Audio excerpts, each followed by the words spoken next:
സമയം ഇന്നലെ രാത്രി 10:30. കൊച്ചിയിലെ ഹോട്ടലിൽ ലഹരി ഉപയോഗം നടക്കുന്നുവെന്ന വിവരം ഡാൻസ് ഓഫ് സംഘത്തിന് ലഭിക്കുന്നു. തൊട്ടുപിന്നാലെ ഡാൻസ് ഓഫ് സംഘം PGS വേദാന്ത ഹോട്ടലിലേക്ക്. ആ സമയം ഷൈൻ ടോം ചാക്കോ ഉണ്ടായിരുന്നത് ഹോട്ടലിലെ 3-ാം നിലയിലെ 314-ാം നമ്പർ മുറിയിൽ. ഡാൻസ് ഓഫ് സംഘം എത്തിയ വിവരം അറിഞ്ഞ ഷൈൻ രക്ഷപ്പെടാൻ നടത്തിയത് സിനിമയെ വെല്ലുന്ന സാഹസികതയാണ്. 3-ാം നിലയിലെ മുറിയുടെ ജനാല വഴി ആദ്യം പുറത്തേക്ക് ചാടി. വന്നു പതിച്ചത് 2-ാം നിലയിലെ ഷീറ്റിന് മുകളിൽ. ചാട്ടത്തിന്റെ ആഘാതത്തിൽ ഷീറ്റ് പൊട്ടി. അവിടെ നിന്ന് നേരെ 2-ാം നിലയിലെ സ്വിമ്മിംഗ് പൂളിലേക്ക് ചാടി. നീന്തിക്കയറി സ്റ്റെയർ കേസ് വഴി ഹോട്ടലിന് പുറത്തേക്ക്.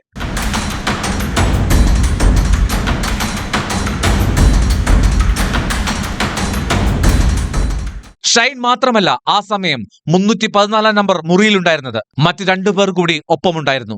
ജനൽ വഴി ഷൈൻ പുറത്തേക്ക് ചാടി ഓടിയതോടെ ഒരാൾ മുൻവാതിൽ വഴി കടന്നു കളഞ്ഞു.